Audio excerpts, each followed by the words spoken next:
Hi friend, कैसे हैं आप सभी लोग। वेलकम है आप सभी का हमारे चैनल श्री सत्यनारायण क्लासेस में। तो जैसा कि आप लोगों को पता है कि हम बायोलॉजी का कुछ महत्वपूर्ण टॉपिक आप लोगों के साथ शेयर करना चाहते हैं, जो जीआईसी लेक्चरर के एग्ज़ाम के लिए बहुत ही महत्वपूर्ण है। तो जैसा कि आप सभी लोगों को पता है कि जीडीसी के एग्ज़ाम में, असिस्टेंट प्रोफेसर के एग्ज़ाम में, यूपी पीजीटी के एग्ज़ाम में और यूपी टीजीटी के एग्ज़ाम में जो है मैचिंग वाले क्वेश्चन बहुत ही ज़्यादा आ रहे हैं। ये आयोग का एक बहुत ही ट्रेंडिंग क्वेश्चन बन गया है, कथन कारण वाले और मैचिंग वाले।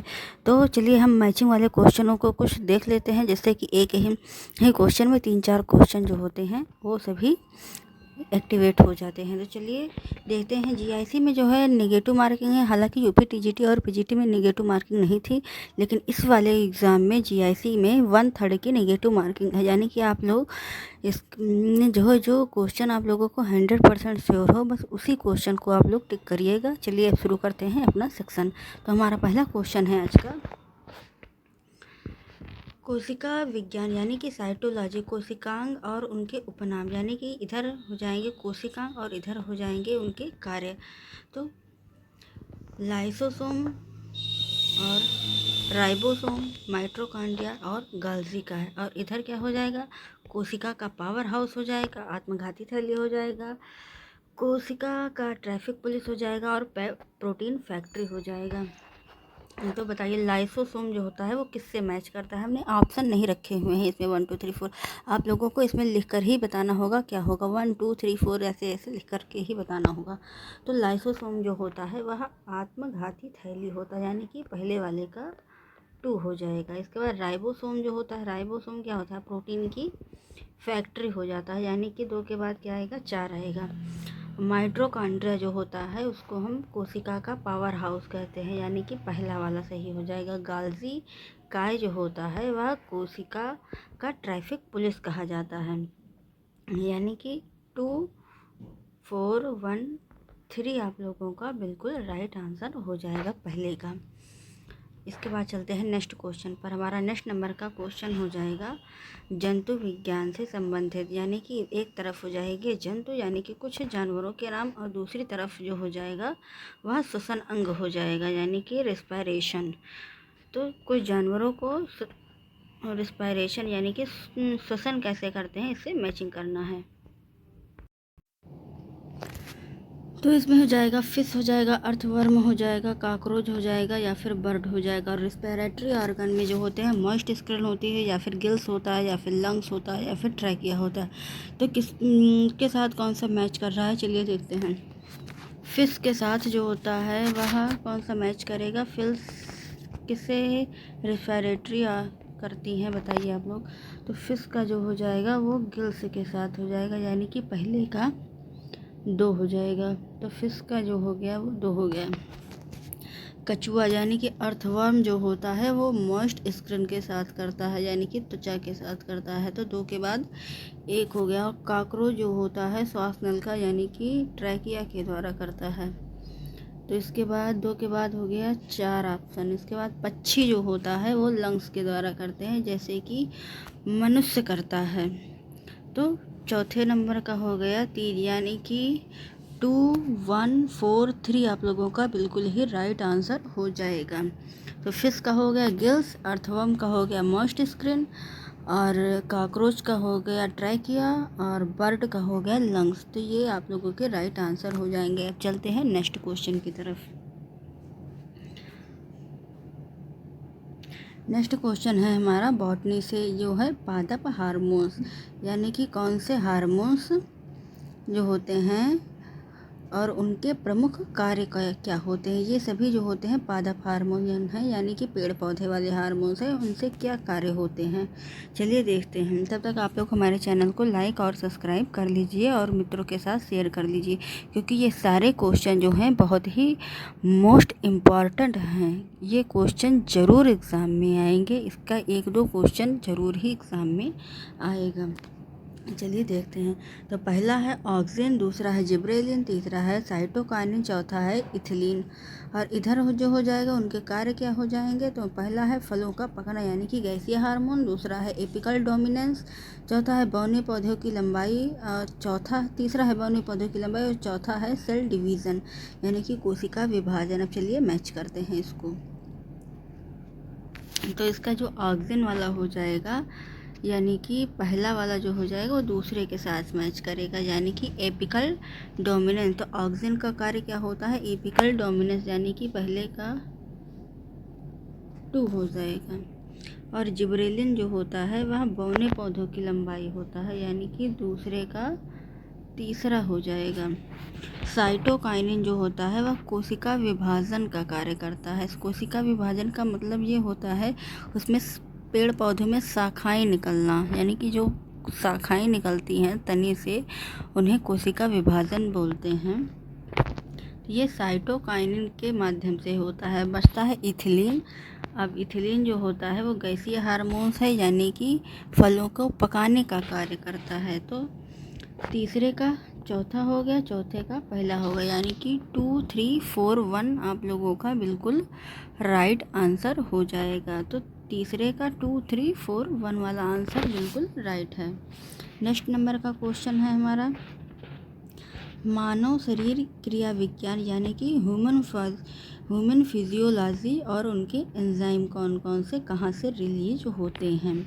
तो पहला ऑप्शन है हमारा पेप्सिन, दूसरा है टाइलिन, और तीसरा है ट्रिप्सिन, और चौथा है लाइपेज। और उनके मतलब कि कहाँ से स्रावित होते हैं, उनके कार्य एवं सूत्र क्या होते हैं। तो पहला है सलाइवा, दूसरा है स्टमक, तीसरा है फैट, चौथा है पैनक्रियाज। चलिए अब मिलान करते हैं इसका राइट आंसर क्या हो जाता है। तो पहला वाला हम देखते हैं, पहला वाला होता है पेप्सिन। पेप्सिन कहाँ से सिक्रेट होता है। तो पेप्सिन जो होता है वह अमाशय यानी कि स्टमक के माध्यम से होता है। तो यानी पहले का 2 हो जाएगा। इसके बाद आता है टाइलिन। टाइलिन जो होता है कहाँ पाया जाता है। तो ये लार में पाया जाता है यानी कि पहला वाला आंसर हो जाएगा। 2 के बाद क्या आएगा, 1 आएगा। इसके बाद आता है ट्रिप्सिन। ट्रिप्सिन जो होता है वह अमाशय यानी अग्न्याशय यानी कि पैनक्रियास से निकलता है या प्रोटीन का पाचन करता है।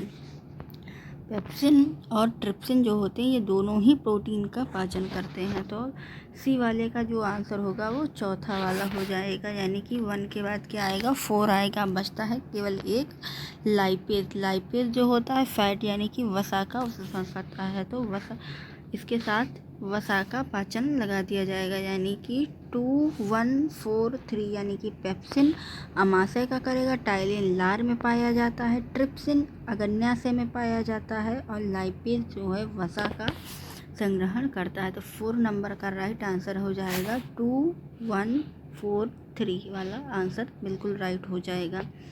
अब है जेनेटिक एवं क्रोमोसोम को मैचिंग करना है। तो पहला हमारा है डाउन सिंड्रोम, इसके बाद टर्नर सिंड्रोम, फिर क्लाइनफिल्टर सिंड्रोम और पटाऊ सिंड्रोम। और इधर इनके क्रोमोसोम क्या हो जाएंगे, 44 + XXY जो पुरुषों में होते हैं स्त्रियों जैसे लक्षण यानी कि जो ट्रांसजेंडर होते हैं यानी कि जैसे हिजड़े होते हैं ये उनके लिए होता है। 21वां गुणसूत्र जो होता है वो ट्राइसोमी होता है, और 13वां गुणसूत्र होता है फिर 44 + XO गुणसूत्र होता है, ये बांझपन होता है यानी कि फीमेल में ही ये होगा। तो चलिए मैं इसका मैचिंग करते हैं। तो इसका राइट आंसर क्या हो जाएगा, तो डाउन सिंड्रोम जो होता है वह बी वाले के साथ मैच करेगा यानी कि 21वें गुणसूत्रों की ट्राइसोमी होती है।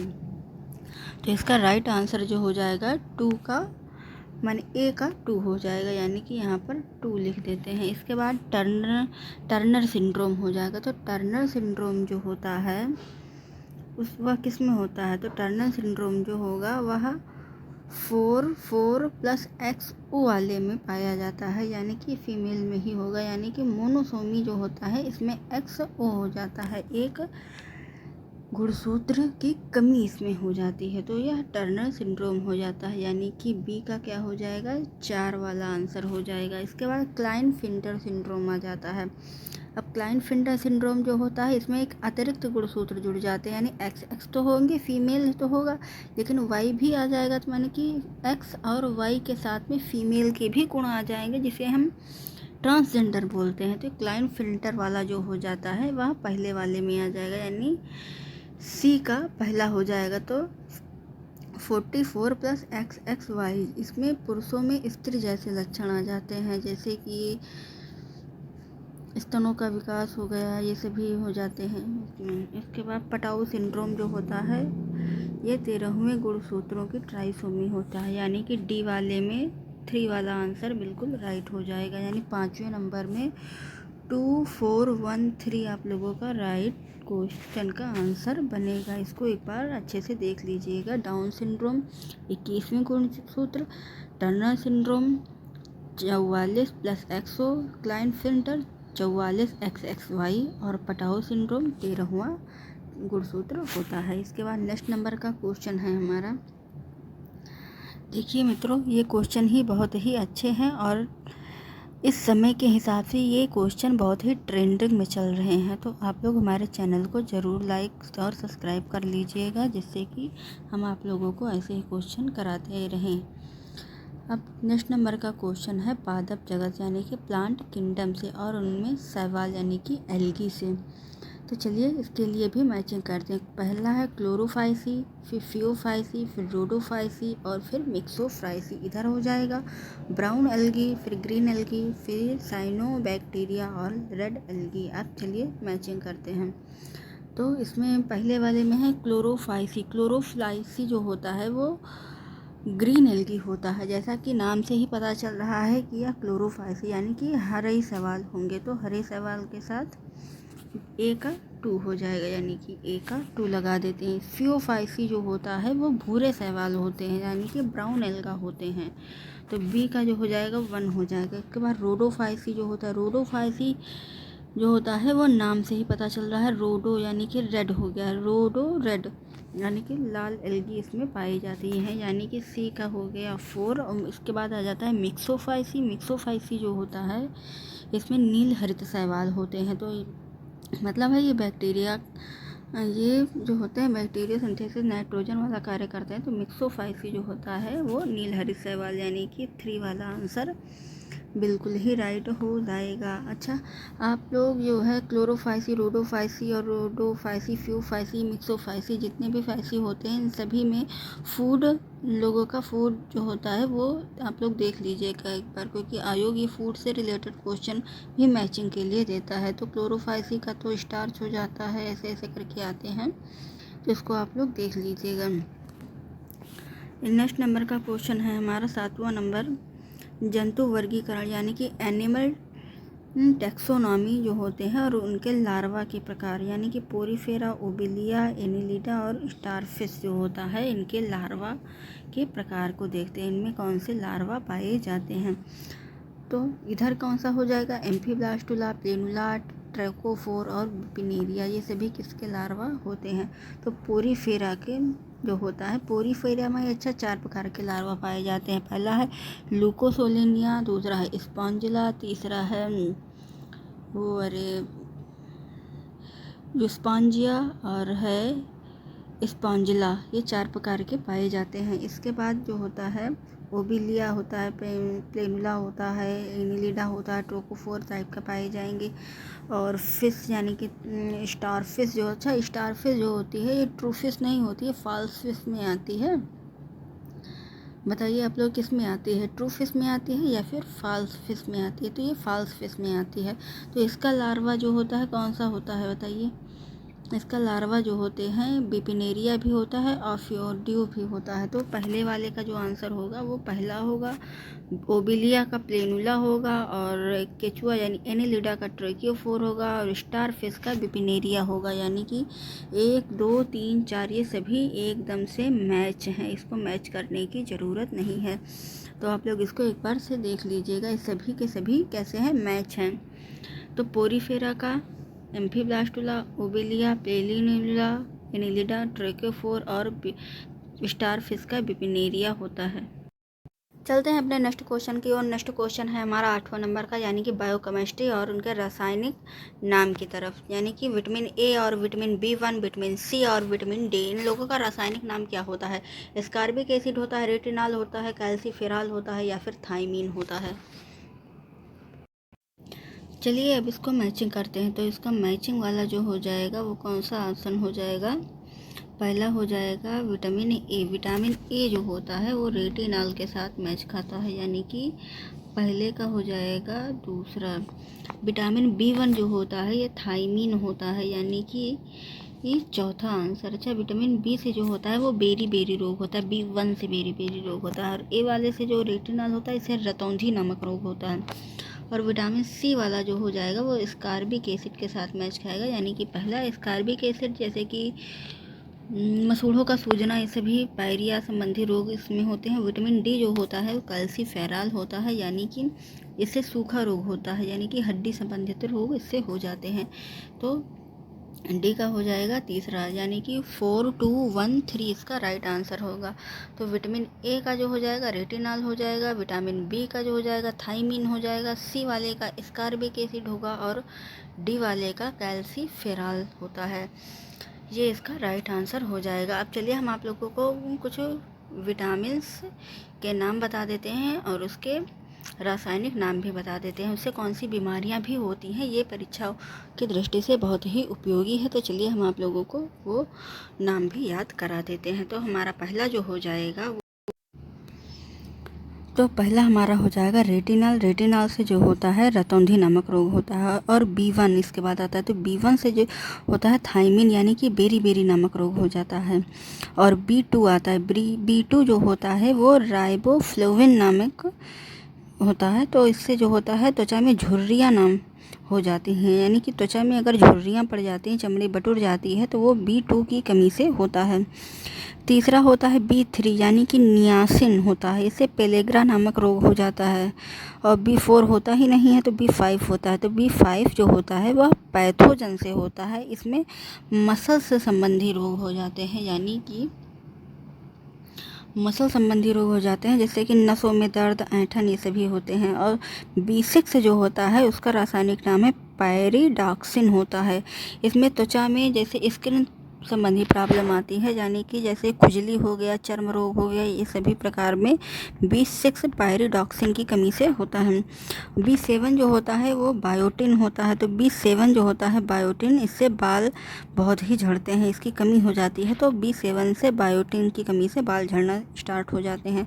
इसके बाद आता है B9। B9 का रासायनिक नाम होता है फोलिक एसिड। फोलिक एसिड जो होता है मेटाबॉलिज्म होता है, जो इम्यूनिटी सिस्टम को मेंटेन करता है, एनीमिया से भी बचाता है। इसके बाद जो होता है B12 जो होता है साइनोकोबालामीन होता है। तो B12 जो साइनोकोबालामीन होता है, इसमें एनीमिया हो जाता है, जिसमें रक्त की मात्रा बहुत ही कम हो जाती है। और फीमेल में जो होता है रक्त की मात्राएं वैसे भी कम होती हैं, लेकिन इनका जो रक्त की मात्रा होता है वो 12 से 13 या फिर 14 तक 12 से 14 तक नॉर्मल रेंज पर होता है। वहीं पुरुषों में देखा जाए तो पुरुषों में जो होता है 15 से 16 तक नॉर्मल पर पाया जाता है। अगर इससे भी कम रेशियो अगर आप लोगों का होता है तो फिर वह एनीमिया की कमी इसमें पाई जाती है। इसके बाद आता है विटामिन सी, यानी कि एस्कॉर्बिक जो होता है, इसमें मसूड़े में सूजन होना, खून आना और पायरिया हो जाना, ये सभी विटामिन सी यानी एस्कॉर्बिक की कमी से होता है। इसके बाद आता है विटामिन डी, यानी कि कैल्सीफेरॉल जो होता है, इसमें हड्डी संबंधित रोग हो जाते हैं।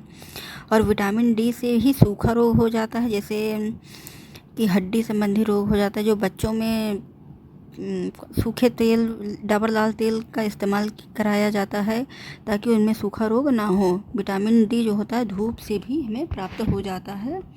और विटामिन डी धूप से प्राप्त हो जाता है, लेकिन इसकी कुछ मात्रा या बहुत ही ज़्यादा कमी हो जाती है, तो इसमें कैल्सीफेरॉल का आप लोगों को सप्लीमेंट दिया जाता है। इसके बाद आता है विटामिन ई, यानी कि टेकोफेरॉल। टेकोफेरॉल जो होता है न्यूरो संबंधी होता है, यानी कि ये मस्तिष्क से संबंधित हो जाता है, न्यूरोलॉजी से संबंधित हो जाता है इसमें बीमारियाँ। और इसके बाद आता है विटामिन के, यानी कि फिलोक्लोनिन जो होता है, इसमें रक्त का थक्का नहीं जमने देता है। तो ये इसके लिए हो जाता है कि रक्त का थक्का जमाने के लिए विटामिन के यानी फिलोक्लोनिन होता है। ये थे कुछ विटामिन के नाम और उनसे संबंधित बीमारियाँ। अच्छा, एक क्वेश्चन और पूछा जाता है विटामिन से कि विटामिन जो होता है वह किस वैज्ञानिक के द्वारा दिया गया था। तो विटामिन जो होता है वो फंक नामक वैज्ञानिक के द्वारा दिया गया था। अब चलते हैं अपने नेक्स्ट क्वेश्चन की तरफ। नेक्स्ट क्वेश्चन है हमारा पारिस्थितिकी यानी कि इकोलॉजी जो होता है, इकोलॉजी से संबंधित कुछ क्वेश्चन हो। तो पहला है लाइकेन, दूसरा है अमरबेल, तीसरा है सारक, चौथा है शेर व हिरण। इधर हो जाएगा परिजीविता, इसके बाद सहजीविता, फिर सहभोजिता और फिर परिभक्षण। तो इसका राइट आंसर क्या हो जाएगा, चलिए इसके साथ हम मिलान करते हैं। तो इसका राइट आंसर जो हो जाएगा,